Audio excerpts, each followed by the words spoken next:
En fait, je suis professeur de didactique du français à la faculté des sciences de l'éducation. Et justement, ma réflexion émane de mes expériences pédagogiques parce que je m'intéresse à cette question de développement des stratégies métacognitives chez les enseignants, chez les futurs enseignants de français. Et en raison du temps qui m'est imparti, parce qu'au départ, j'avais envie de rendre compte effectivement de cette expérience pédagogique particulière, mais en raison du temps qui m'est imparti, ben, je vais quand même réajuster mon propos en précisant plutôt l'enjeu, l'intérêt qu'il y a à inscrire la réflexion sur la métacognition dans un cadre disciplinaire particulier, et ce en continuité avec les interventions de mes collègues. Alors justement, le sous-titre de mon intervention, donc un tremplin pour une appropriation. En fait, c'est une question un peu provocatrice. Pourquoi? Parce que euh, ce n'est pas une question tout à fait familière dans notre contexte. Parce que chez nous, en fait, il y a toujours cette tradition, cette longue tradition des TEC, des techniques d'expression et de communication, qui renferment justement des cours transversaux, des cours abstraits, et qui ne ménagent pas justement d'espace pour le développement de ces stratégies métacognitives chez les futurs enseignants. C'est-à-dire, ce qui nous intéresse, c'est beaucoup plus des ateliers des ateliers de formation à l'écriture scientifique, à la recherche scientifique, etc., sans pour autant qu'on crée des passerelles entre justement ce que les enseignants, les futurs enseignants apprennent en termes de connaissances et justement leur stratégie métacognitive de développement et d'appropriation de ces connaissances.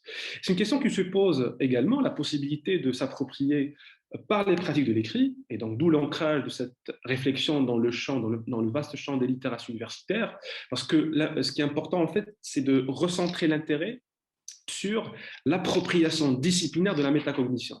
Ça veut dire que, effectivement, c'est bien de s'initier à cette transversalité pédagogique, c'est-à-dire de parler de la métacognition, de la définir d'un point de vue pédagogique et psychopédagogique même, mais le parent pauvre de cette réflexion, le point aveugle pardon, de cette réflexion, c'est d'oublier en fait d'omettre de parler de la discipline, c'est-à-dire en fait, on oublie un peu de se poser la question suivante, c'est-à-dire comment disciplinariser en fait cette réflexion sur la métacognition, c'est-à-dire comment l'inscrire dans un cadre disciplinaire spécifique, c'est-à-dire avec ses spécificités épistémologiques, méthodologiques, etc. Alors, c'est une question en fait qui resserre la focale sur un champ professionnel en pleine mutation en fait. Pourquoi? Parce que jusque-là, la formation des enseignants avait lieu dans des instituts de formation qui ne sont pas forcément universitaires.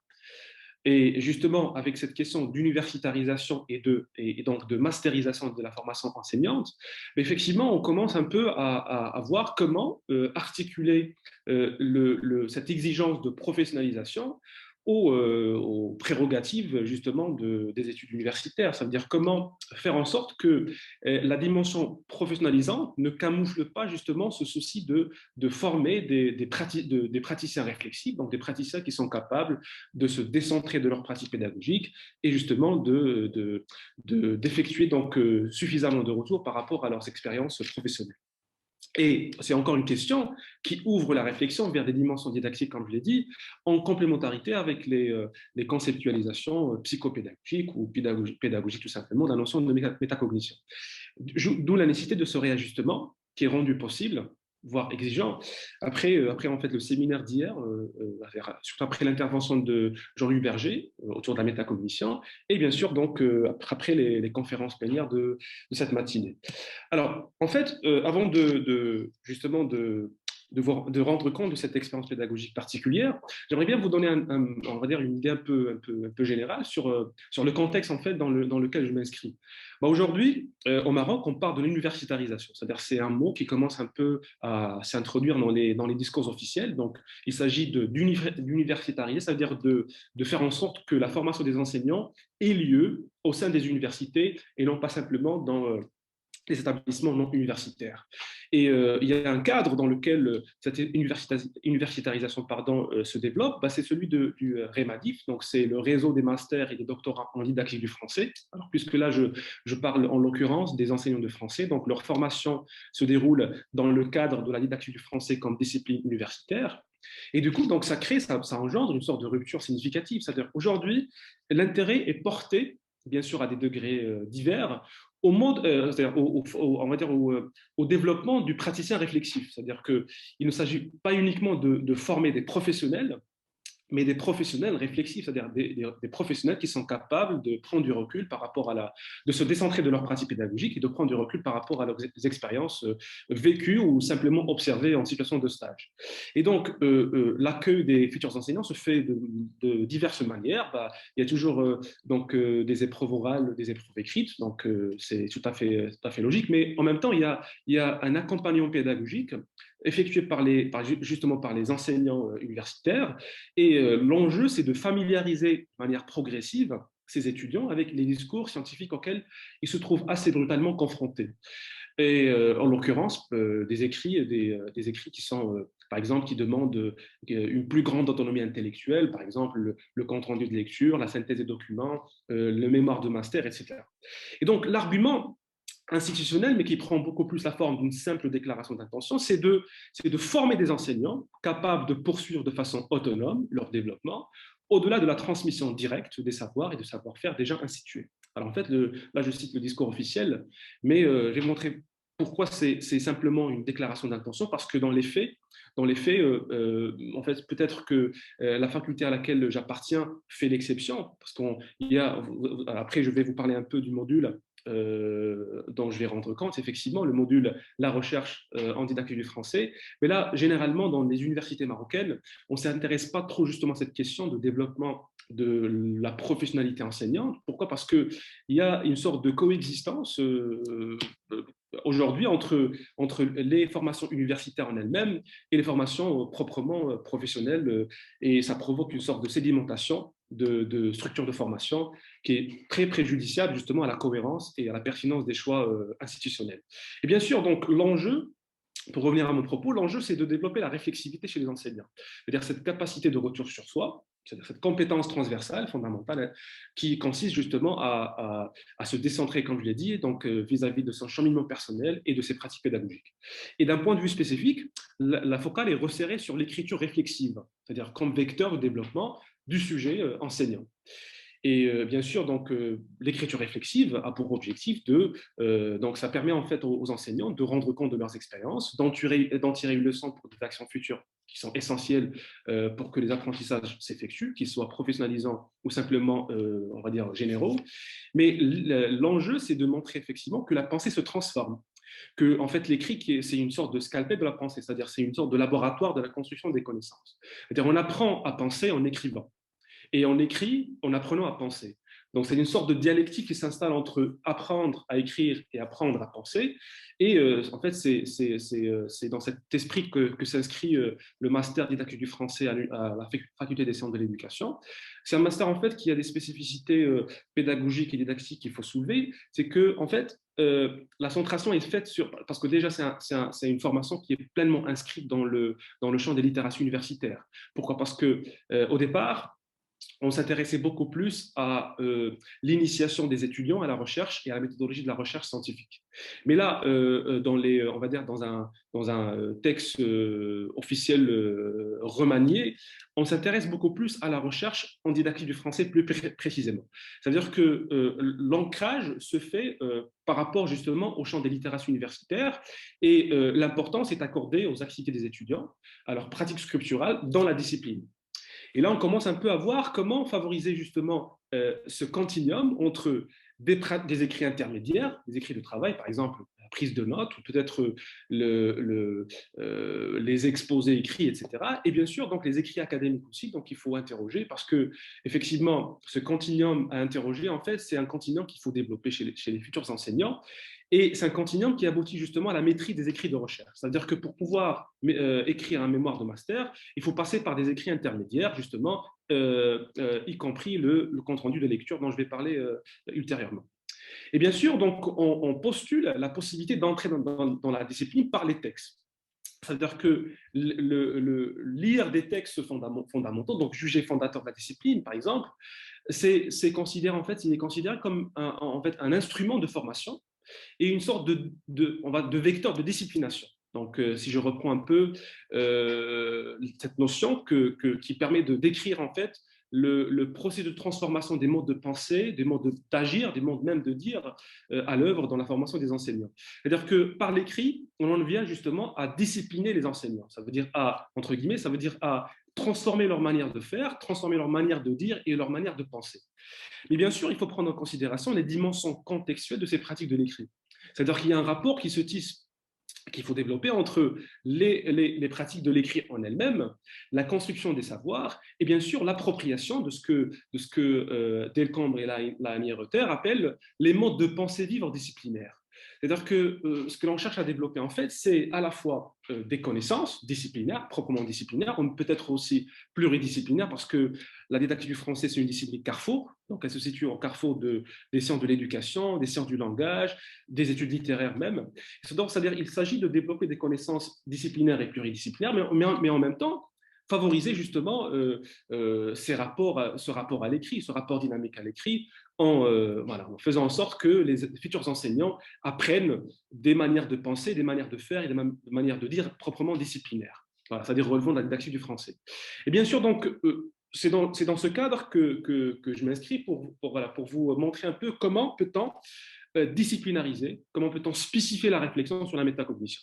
Alors très rapidement, donc, je vais d'abord vous présenter un peu les contenus de la didactique du français à l'université, c'est-à-dire de manière assez cavalière. Et après, je vais fournir une première conceptualisation du compte rendu de lecture en tant qu'écrit ou en tant qu'écrit relevant justement de la catégorie des écrits réflexifs. Et enfin, je vais peut-être, si vous le permettez, donc je vais peut-être vous fournir, on va dire, un aperçu sur les résultats préliminaires de recherche. Donc, c'est-à-dire, moi, je me suis intéressé justement aux étudiants et à leurs pratiques déclarées. Ça veut dire que, bien sûr, donc, dans le résumé de ma communication, en fait, j'ai dit que l'essentiel, c'est de voir, de porter un regard critique sur les écrits des étudiants.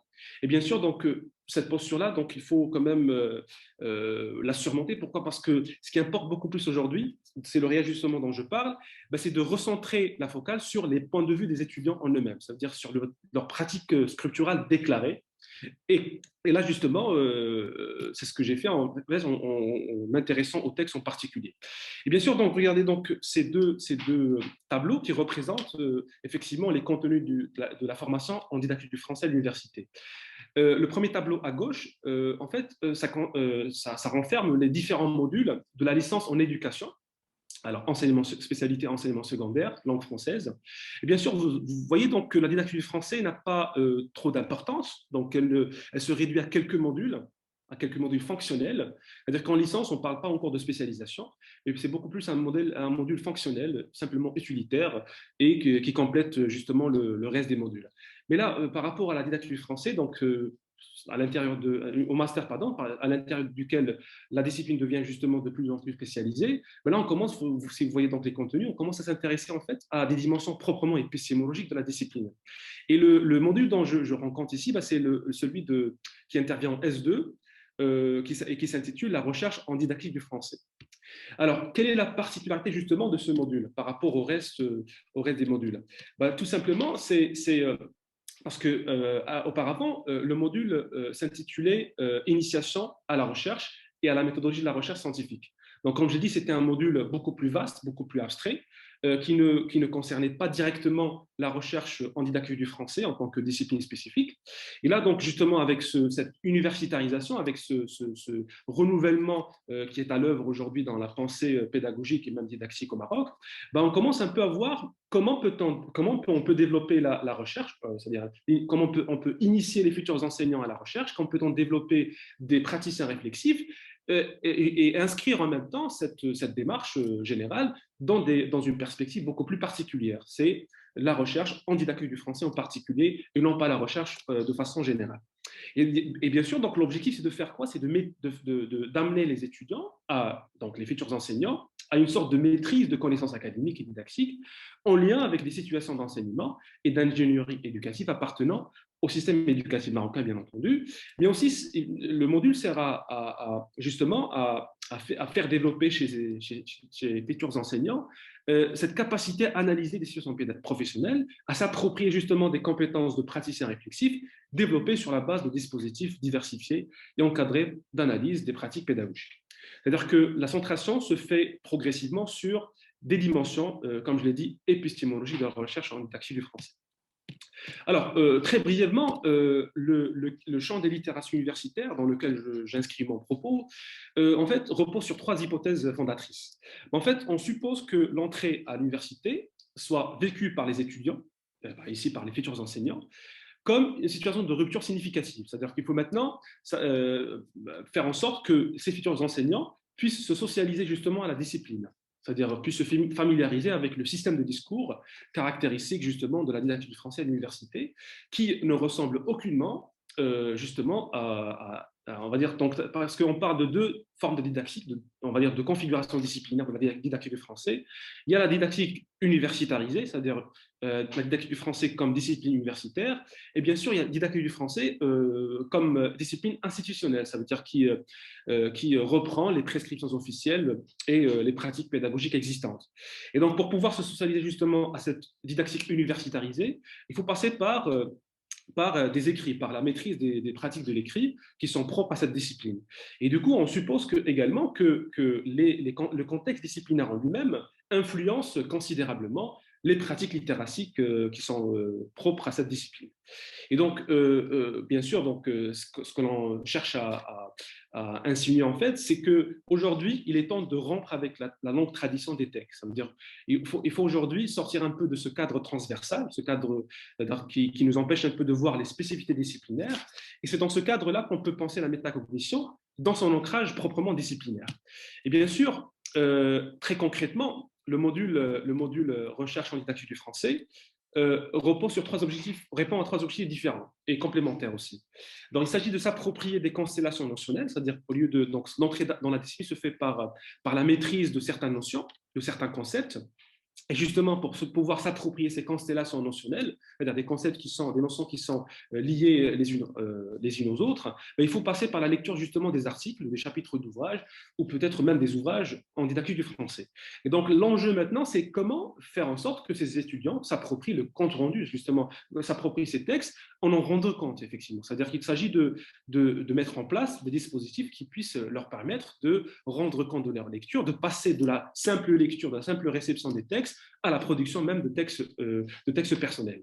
Et donc l'enjeu, c'est à travers cette première étape, donc d'appropriation des constellations notionnelles, l'enjeu est d'élaborer, donc progressivement, de co-élaborer avec les étudiants des outils d'observation et d'analyse du français enseigné. Et bien sûr, l'aboutissement, c'est de préconstruire un projet de recherche qui peut être réalisé en PFE en M2. Alors, je précise également qu'il vous reste 5 petites minutes. Voilà. Très bien. Donc, je vais donc maintenant parler un peu du compte-rendu de lecture. Donc, je dis que c'est un écrit qu'il faut disciplinariser. Pourquoi faire? Donc, pour justement des étudiants à discipliner. Alors, je prends le mot discipliner au sens figuré parce que dans les travaux de Bernard Schnebly, en fait, on précise un peu que la disciplination, c'est une forme, c'est une façon de transformer les façons de faire, les façons de dire, les façons de penser des sujets apprenants. Et donc maintenant, comment la pratique du compte rendu peut permettre aux étudiants alors déjà d'entrer dans la discipline, donc de s'approprier un peu on va dire les discours de la discipline, et en même temps de se discipliner, de transformer leur propre manière de faire, de dire et de penser. Et donc là, vous allez dire quand même que alors, la métacognition, elle est dans tout ça, en fait. Parce qu'en fait, quand je parle de contenu de lecture, je prends en considération le fait que c'est un écrit qui est pratiqué, bien sûr, qui est institutionnalisé, mais c'est un écrit qu'on n'interroge pas du point de vue des étudiants eux-mêmes. C'est-à-dire qu'on reçoit des écrits, mais on n'interroge pas justement le point de vue des étudiants sur leurs propres écrits. Et c'est-à-dire que ce dont je rends compte ici, c'est on va dire, c'est une expérience menée auprès de quelques étudiants issus de la même faculté. Bien sûr, ce sont des étudiants qui sont inscrits en didactique du français, qui sont des étudiants qui sont initiés à la rédaction de compte rendu de lecture. Et là, l'enjeu maintenant, dans cette étude exploratoire, c'est de recueillir un peu leurs propos et de voir ce qu'ils pensent, comment ils se représentent un peu cet écrit, ce qu'il en pense effectivement, et comment on va dire, il mesure les effets de cette pratique scripturale sur leur motivation et sur leurs apprentissages, sur le sens qu'ils accordent à leurs apprentissages. Et bien sûr, donc, cette expérience particulière, en fait, c'est une expérience métacognitive parce qu'il s'agit tout simplement de répondre donc à un entretien c'est un ensemble de questions qui permettent justement de se décentrer de cette pratique et de répondre justement en se décentrant, en se distanciant un peu de l'écrit en lui-même. Alors, très rapidement, les questions auxquelles les étudiants ont répondu, comment définissez-vous le contenu de lecture? Quelles normes vous donnez-vous quand vous l'écrivez? Quelles normes pensez-vous être privilégiées et mises en œuvre par les enseignants correcteurs? Et comment faites-vous pour écrire à partir de textes théoriques? Vous voyez que le questionnement est lui-même spécifique, ça veut dire que même l'attention porte sur des dimensions proprement épistémologiques. Donc, quand je parle de textes théoriques, je fais référence aux textes qui sont privilégiés, préconisés, épinglés par les enseignants et que les étudiants lisent effectivement et dont ils doivent rendre compte. Alors, quand vous écrivez, qu'est-ce qui vous semble le plus difficile? Alors là, il s'agit d'interroger un peu leurs difficultés, les difficultés auxquelles ils se trouvent confrontés quand ils rédigent un compte rendu. Et bien sûr, l'expérience s'est faite à partir d'un article très spécifique, celui de Bernard Schnobly, qui s'intitule effectivement plaidoyer pour le français comme discipline scolaire ouverte et articulée. Alors justement, un petit aperçu sur les résultats de recherche. En fait, là, j'ai quand même resserré la focale sur 2 ou 3 questions qui me semblent plus intéressantes. C'est déjà la définition du compte rendu. Alors là, j'ai essayé de faire un peu le recueil des réponses des étudiants pour voir un peu comment ils se représentent justement cet exercice, quelles attentes justement, en fait, comment ils se représentent même les normes d'écriture et comment ils se représentent effectivement cet exercice en lui-même. Alors déjà, ce que l'on remarque à travers les définitions proposées par les étudiants, c'est que déjà les étudiants reconnaissent cette nécessité de s'approprier justement les textes lus. C'est-à-dire, il ne s'agit pas de paraphraser, il ne s'agit pas de redire le texte comme il est, mais il s'agit d'écrire le texte dans ses propres mots. Mais on constate également une certaine tendance au résumé à la paraphrase. Alors, d'après les remarques, d'après les points de vue recueillis, déjà, on voit que il y a une sorte, donc les étudiants établissent une sorte de proximité mimétique entre le compte rendu en lui-même, en tant qu'exercice, et le texte source, c'est-à-dire le texte lu. Et du coup, donc, d'après ces réponses, on sait que d'un point de vue métacognitif, les étudiants se représentent justement déjà cette nécessité d'écrire et d'écrire en fait sans pour autant tomber dans la simple reformulation du texte lu, déjà, c'est-à-dire ils sont conscients un peu de cette nécessité et ils anticipent même leur pratique scripturale future en disant effectivement que pour pouvoir écrire un compte rendu, voilà ce qu'il faut faire, voilà ce qu'il faut éviter de faire. Alors, je prends un exemple très simple, par exemple, pour cet étudiant qui dit, pour moi, un écrit qui permet, comme son nom l'indique, de rendre compte. C'est une sorte de trace récapitulative et synthétisante, et même parfois simplifiée d'un article, d'un ouvrage ou d'une conférence.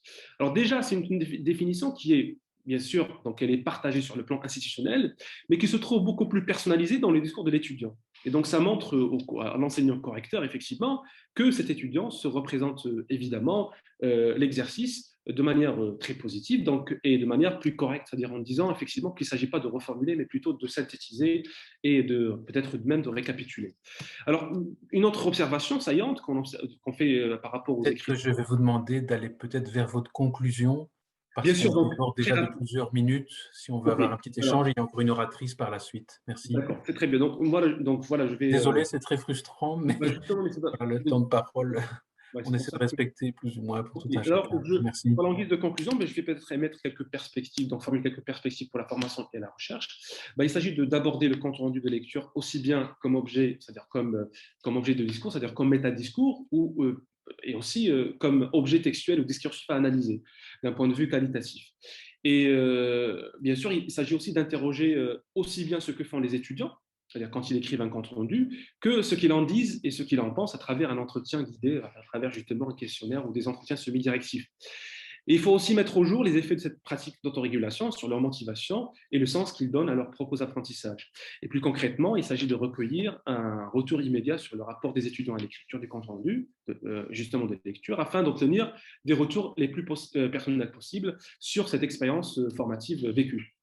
Et il s'agit aussi d'expliciter aussi justement le pourquoi des pratiques métacognitives. Et enfin, il importe de renouveler le regard porté sur les écrits. Et la question qui permet de clôturer mon intervention, c'est quels nouveaux gestes évaluatifs faut-il adopter justement par rapport à ces expériences métacognitives vécues par les études. Voilà, et merci pour votre attention.